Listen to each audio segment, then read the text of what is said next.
As we pursue self-knowledge or get to know who we truly are, we will be faced with a choice. We will face that choice again and again. We will need to choose whether or not to love and accept what we come to know. In order to learn who we are, we must first face ourselves. Facing ourselves is one of the most difficult things we will ever do. In facing ourselves, we face our insecurities, our trauma, and things that we may perceive as flaws. We face the guilt and shame that we've been carrying. We face all of the ways in which we cope with and avoid facing all of this. We lose the ability to blame the outside world for all of our uncomfortable feelings, and instead come to understand that they come from within. We learn that our feelings are completely within our control, leaving us with the full responsibility of them. This process is extremely painful and terrifying. It is only through choosing to love and accept ourselves that we are liberated from pain and fear.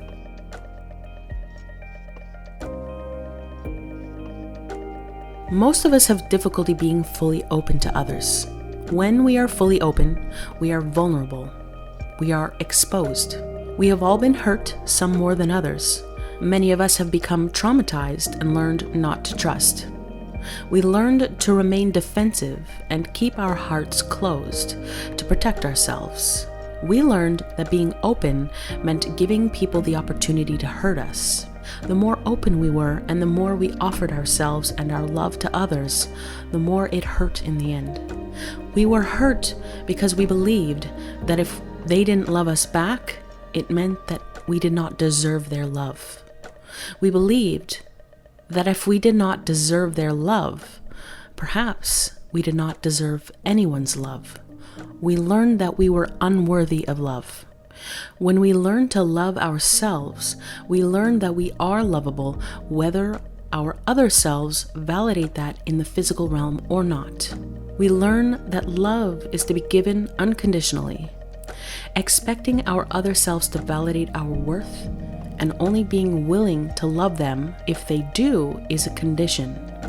Learning to love ourselves teaches us to open ourselves to others fearlessly and to love unconditionally.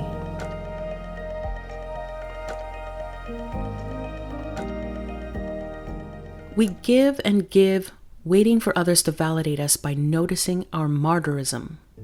We want others to see and remind us that we are good, that we have value, because without that validation, we doubt our own worth. Our intention is not to truly be of service, but to be seen as someone who serves. We may truly be a kind, giving, and caring person who helps others without any recognition. However, we may secretly be hoping that others, whether it be the person we are helping, the outside world, or even source, see that we are good in a constant attempt to prove it to ourselves. Learning to love ourselves teaches us to validate ourselves, to believe in our own inherent worth, and to be completely independent of validation from others.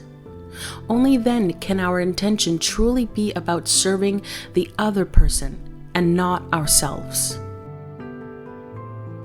Throughout our journey of awakening and growth, we often see others who are not in the same place as us, and we can get caught in believing that we know more, or that we know best, and force our will onto others in an attempt to help or even save them.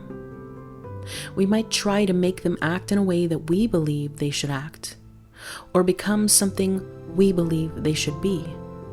With the intention of helping, we try to force others to conform to what we want or believe is right. In doing so, we are denying them of their own free will. That does not serve them. We are acting out of fear and a lack of trust. We don't trust that they can make the best decisions for themselves. We don't trust their journey. We don't trust that the universe will take care of them in a way that serves their highest good. We fear that they will have pain or repercussions if they don't do things the way we believe they should be done. However, their path, may involve that pain and those repercussions for a reason. This lack of trust in them, the process, and the universe is a projection of our own fears and beliefs. The more you love yourself, the more you allow others to be themselves.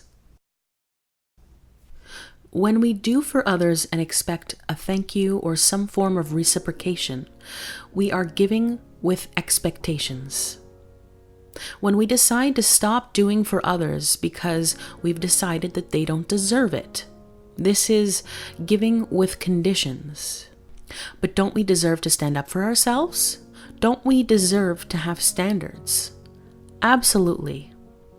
The difference between conditions and standards is the difference between treating them as if they do not deserve our kindness and treating ourselves like we do not deserve our own kindness. We can give to others freely and love them unconditionally while also maintaining healthy boundaries and respecting ourselves. The difference is in whether or not we are giving and doing out of love or out of fear. When we're focused on feeling sorry for ourselves because people do not give as much to us, or others don't love us as much as we love them, or as much as we believe we deserve to be loved, we are in our ego.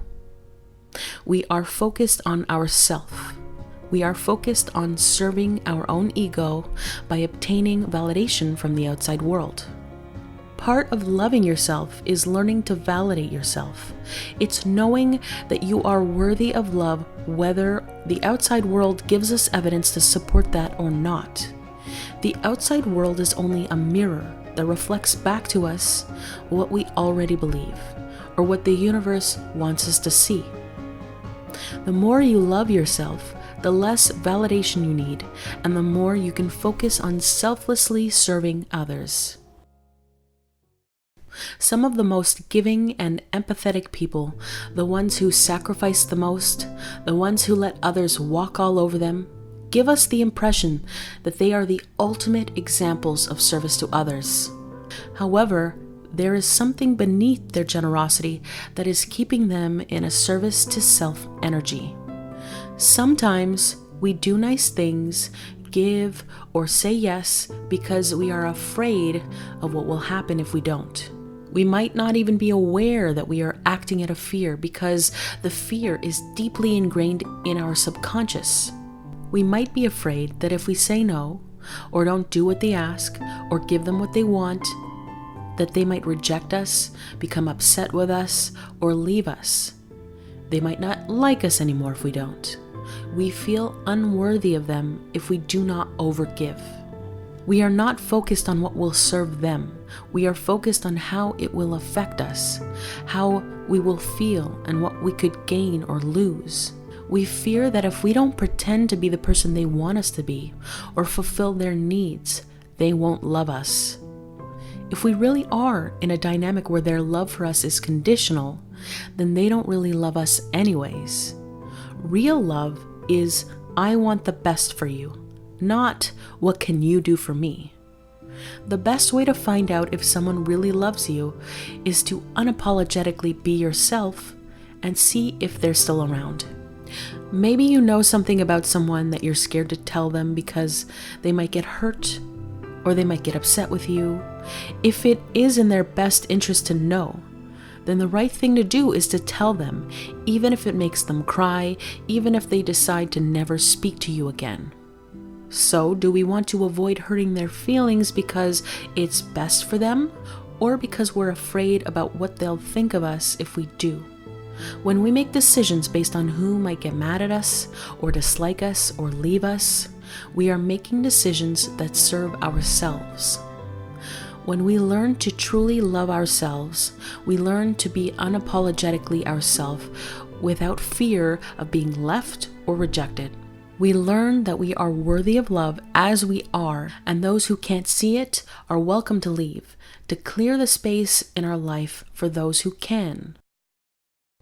It's easy to rationalize our decisions by saying things like, but it would have hurt their feelings, believing that it serves them to avoid hurting them. It may have hurt their feelings, but if you know that telling them would give them the information they need to make better decisions or to avoid a bigger problem, that's what's important. That's what serves them. Pain gives us the opportunity for growth. We learn from pain. Preventing someone from having the opportunity to learn a great lesson because you're afraid of how it will affect you is service to self. What many of us don't realize is that we don't often want to hurt people because we don't want to feel bad for it. We don't want to feel the guilt, or we don't want to feel responsible for their pain. Again, when we act based on what we want and not what's best for the other person, we are being service to self. We might be afraid that they will suffer in some way. We might feel like if we can help them, then it's our responsibility to do so. We might feel obliged. We might fear being a bad person if we don't. What we don't necessarily see is that it may be in their greater good to allow them to experience what they are feeling. If a drug addict cries to you about how they need money, and you know that they're going to use that money to buy drugs, do you believe it's for their greatest good to give them the money? They may be in great pain if they don't get those drugs. Withdrawal is painful, but that pain is something that they need to experience for their greatest good. If you don't allow them to feel their pain, to struggle, and allow them to hit bottom so that they can find their way out and heal, then you are not serving them. We learn through pain. The universe gives us painful lessons to encourage us to learn the lesson. When you alleviate their pain for them, you may likely be prolonging their suffering in the long run. Serving them may be to allow them to feel their pain, to allow them to struggle. We often give people money instead of giving them the opportunity to earn it. When we give them the money without any effort on their part, we may be preventing them from feeling like they have control over their own lives. We might leave them feeling that they are at the mercy of other people's generosity. We may be removing their opportunity to believe in themselves and feel the satisfaction of achieving something. When we make choices to give and do for others, we are often not serving them. We are serving ourselves because we are alleviating our guilt.